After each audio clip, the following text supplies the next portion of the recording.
explosion.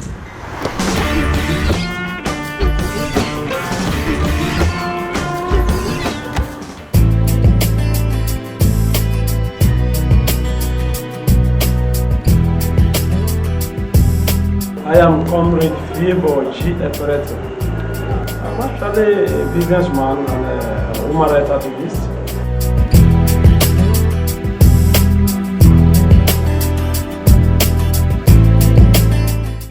First and foremost, talking about Mr. Sam Omoshe. Sam Omoshe is a very experienced and a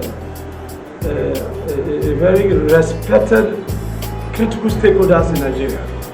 Because of the position he has, your spy as a very big personality in the nation. Well, anyway, everybody has his own opinion, and opinion can be credited positively or negatively.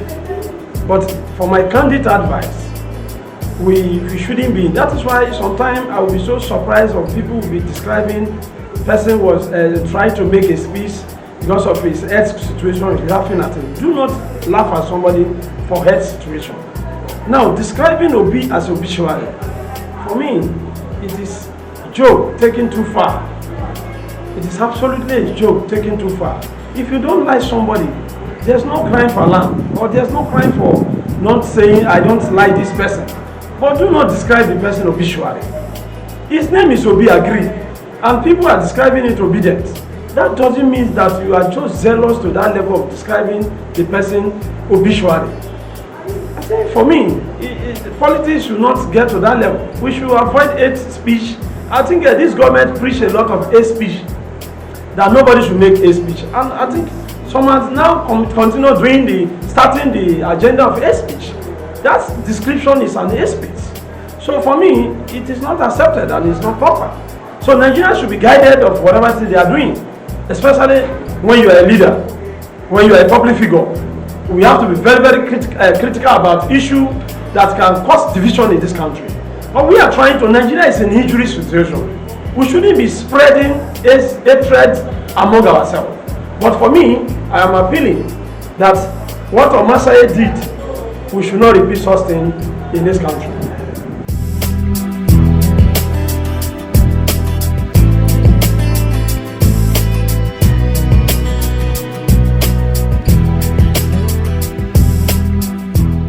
I think that the current president, the leadership of APC, need to sit up to make sure security is put into place and put everything in proper perspective. Because this thing also actually nearly happened during the era of President Goodluck Jonathan during the election period. I think the election was extended by 1 month.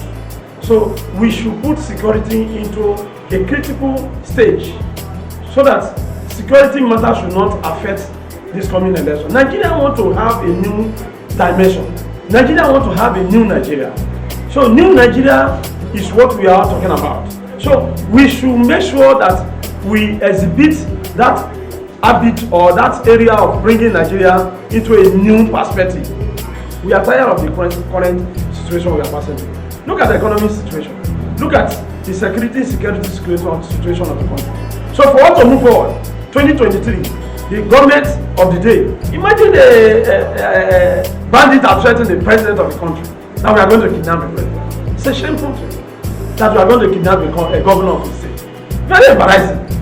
And the government of the state and the president, it seems, even the spokesman of the president recently coming and making a statement, because when the senators and the reps, they were so angry, and they said no, they are going to prepare impeachment procedure against the president. The spokesman of the president coming to the to the public and making a statement of saying that the minority have their way, minority have their say, majority have their way.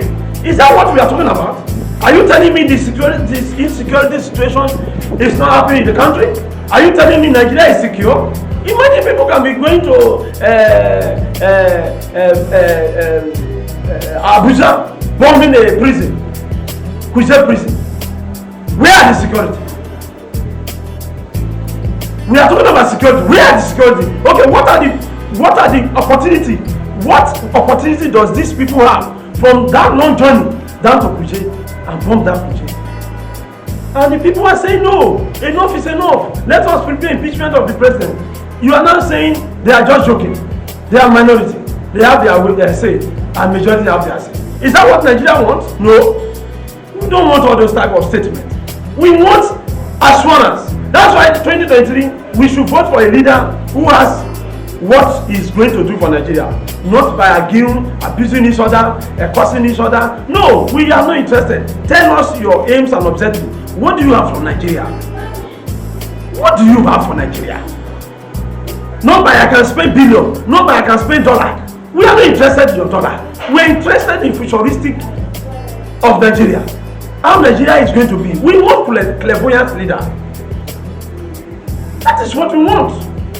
So 2023, I thank God, INEC has declared recently that 71% of youth are registered members. That means the youth have their way. That means this time around, we will take it by who we want.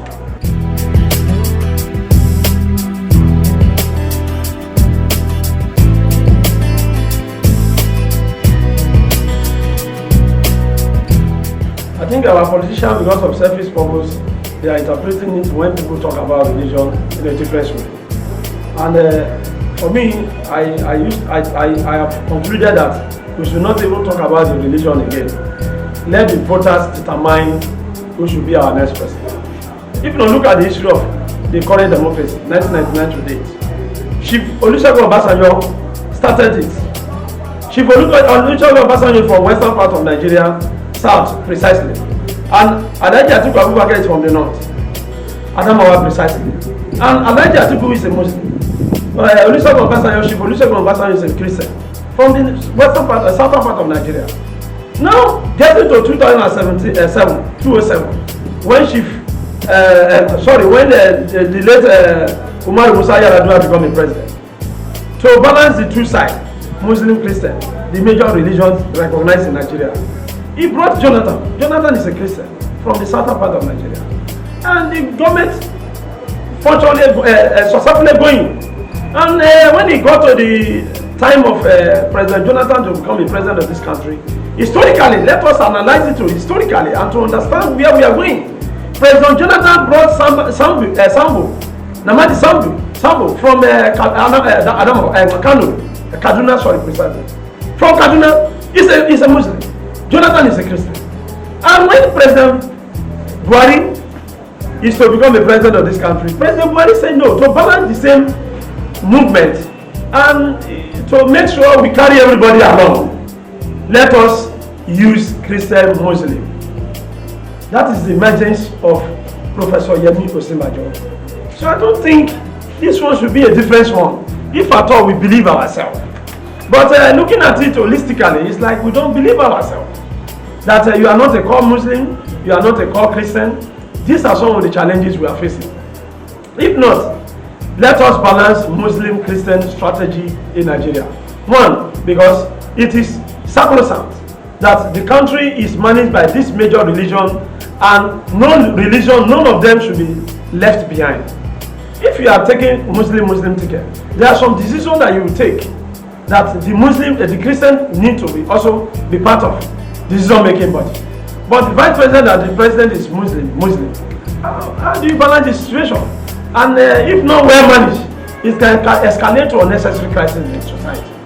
But politicians with their wisdom, they said to win the election, if they can manage this country without creating more division in the country, I think no problem.